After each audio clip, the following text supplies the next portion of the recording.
Hello, my name's Dr. Nick Bell, previously heavily involved in delivering training, writing guidance notes, etc. around the principal designer role under the construction designer management regulations. Today's video is going to be about comparing the PD, principal designer role under CDM, with the PD role required under the Building Regulations Amendment Regulations 2023. This video's for anybody who's involved in construction projects, particularly clients, designers, architects, engineers, and so on, who might be considering either appointing principal designers or acting as principal designers. Most of my associates will know that for the past year and a half, I've been retired, learning how to hit people with swords. Under CDM, Construction Design Management Regulations, and under the Building Regulations Amendment Regs 23, which I'll just call the Building Regulations, we need this thing called a principal designer. What I'm going to do is just explain the similarities between the two roles and where they're different, and then have a bit of a discussion about who could deliver those roles. In CDM, you'll find the duties of the principal designer set out in Regulation 11, and very helpfully in the building regulations, their duties are set out in Regulation 11M. So when do we need a principal designer? CDM and the building regs are identical. The wording is spot on the same. So we need that principal designer if there is going to be or is more than one contractor working on a project. So we could have a main contractor who subcontracts out some electrical works to an electrical subcontractor, and that's then our two contractors working on the project. In terms of what those principal designers do, they plan, manager, and monitor the pre-construction phase in CDM. In the building regs, they plan, manage, and monitor the design work during the design phase, but let's just say those two things are the same. Under CDM, the coordinating matters relating to health and safety. Under the building regs, they're coordinating matters, again, identical wording, but this time relating to the design work comprised in the project. Under CDM, the purpose of all of that is to ensure, so far as is reasonably practicable, the project is carried out without risks to health and safety. Under the building regs, they have to take reasonable steps, kind of the same as doing what's reasonably practicable, to ensure that the design is facilitating compliant building works. More precisely, the design is such that if the building works are carried out in accordance with that design, then the works will comply with relevant requirements, including the building regulations. Okay, so let's discuss what else the two principal designers have in common. They must ensure designers are carrying out their duties under the regulations. It's probably worth pointing that out, that under the building regulations, the principal designer must take reasonable steps to ensure that the designers are complying with all relevant requirements. Under CDM, there isn't that qualification like do what's reasonably practicable or take reasonable steps, but that duty is understood to be qualified in that way. It's very difficult to imagine that a principal designer can completely and fully ensure without qualification that a designer is fully complying with all of their own duties. They must ensure that people working in relation to design work or the pre-construction phase cooperate with each other, the client and the principal designer. Under the building regulations, the designers also have to cooperate with the principal contractor. So once again, I feel duty bound to point out that under the building regulations, the principal designer must take reasonable steps to secure that cooperation, whereas in CDM, it doesn't qualify that duty. They must ensure there's cooperation during the pre-construction phase. However, it's understood to be a qualified duty. They have to assist a client in providing information to designers and contractors. Under CDM, this is mandatory. Under the building regulations, it's optional if requested. The principal designer must liaise with the principal contractor and share information relevant to the planning, management, and monitoring of construction work. Under CDM, that liaison and information sharing should support the coordination of health and safety matters during the construction phase. And under the building regulation, it supports coordination of building work and design work. For example, it might be crucially important for the principal contractor to understand the sequencing of certain activities to secure either health and safety under CDM or a compliant end product under the building regulations. It could be also important that they discuss how ongoing design work will dovetail with the construction program. Let's talk about the differences. Starting with the building regulations, there's an explicit duty to ensure that the design work of all design work is coordinated so that the design facilitates compliant building works.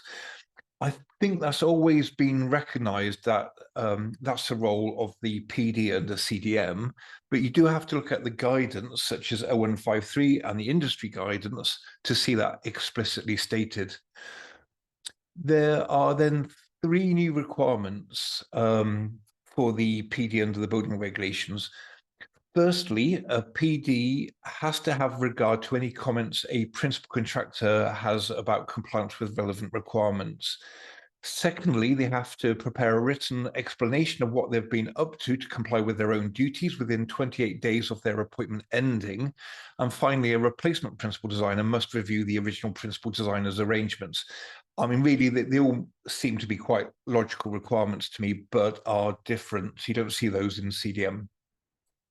When it comes to CDM, the major differences can be found in, this gets really exciting, subsections 2 and subsection 3 of Regulation 11.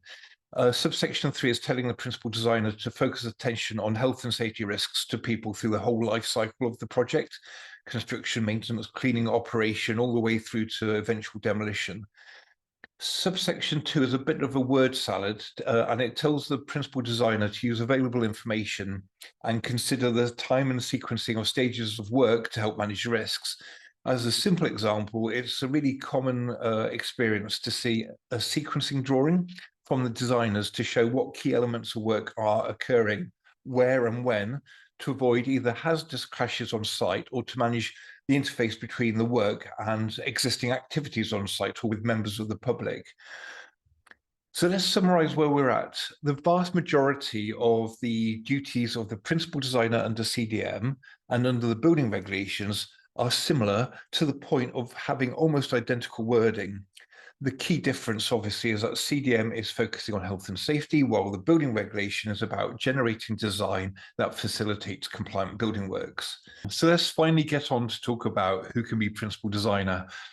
In both regulations, a principal designer is a designer in control over the pre-construction phase. That's CDM, or in control of the design phase under the building regulations. Let's just assume that those things mean the same. So they have to be a designer. However, under both regulations, the designer is someone carrying out design work in relation to the project, or arranges for or instructs a person under their control to do so. An example of this would be a design and build contractor who has a design manager who may do no design work herself, but might convene design team meetings, agree the design program with the designers, help designers to thrash out any design clashes or coordination issues. So anyone could be a principal designer, because as soon as we put them in control of the designers, they become a designer and can take on that role. This is where we need to discuss competence. Under CDM, the principal designer can be an organization or an individual that has the technical knowledge of the construction industry relevant to the project, and the skills, knowledge, and experience to understand, manage, and coordinate the pre-construction phase, including any design work carried out after construction begins. The building regs are very similar, stating that the individual principal designer must have the skills, knowledge, experience, and behaviors, which is a small but important difference to CDM, necessary to carry out their roles. Before giving my own opinion, I want to read a bit of text verbatim from BSI Flex 8671, which relates to the competence of individual principal designers under the building regs. Principal designers shall be able to A. Understand the purpose, structure, and scope of technical guidance and standards governing building design and construction compliance. B. Understand how to find and apply information in technical guidance and standards sufficient to 1. Appraise and challenge designers' evidence of design work compliance. 2. Manage design work compliance when different packages of design work are coordinated and when design work is coordinated with building work. To achieve this, an individual principal designer under the building regs must surely have experience, skills, and knowledge relating to the design process. I'd argue this is equally important under CDM. To successfully plan the design work stages, that's Regulation 11, subsection 2, and get designers cooperating and coordinating in order to have truly meaningful discussions about their work, we need a proper understanding of the design process. Who needs to be involved in a discussion about a particular element of the design? Which other designs are impacted by a proposed change, and so on? If we go back to the original intent and purpose of CDM 2015, the vision was always to have the principal designer role delivered by someone who is an integral member of the design team, such as a lead designer, rather than a third party at arm's length from the project, who is more likely to act as a health and safety administrator, rather than someone actively taking a leadership role on the project. So can you have a single entity delivering the principal design role under both the building regulations and under CDM? Absolutely, yes. Regulation 11D of the building regulations allows the client to certify that the CDM principal designer is going to take on the building reg principal designer role as well. Is the government happy with one organisation taking on both roles? Yes, they are, as long as they have sufficient competences. The government has stated this in a fact sheet and a consultation document. We don't expect duplicate duty holders. Is it a good idea to have separate principal designers? God, no. The client has to pay extra fees, but that's quite a minor issue. More importantly, there's a massive scope for confusion over responsibilities, roles, accountabilities. Designers need to run issues by two separate functions, which could lead to two different solutions. I could go on and on. It could be a complete nightmare. If I was advising a client, I would say get one organization, ideally a lead designer who's already in the driving seat to take on both roles. Okay, so to wrap this up, my advice to lead designers would be to go through your quality management processes or workflows for delivering the lead design role and integrate any additional processes, potentially including templates for discharging the PD roles. As a simple example, we could be asking designers to mark up their designs with any significant hazards they're concerned about and want to discuss, or aspects of the design where they're struggling to comply with the building regs. We may need to hold a workshop to amend other aspects of the design to help us to achieve compliance. Recording in progress. Okay, so that's it. So I hope you've enjoyed the video. If you've got any questions, feel free to get in touch with me. You can leave comments on the video. You can get to me through LinkedIn, and I'm sure lots of people watching this will have my email address. Anyway, yeah, look forward to hearing from you. Bye-bye.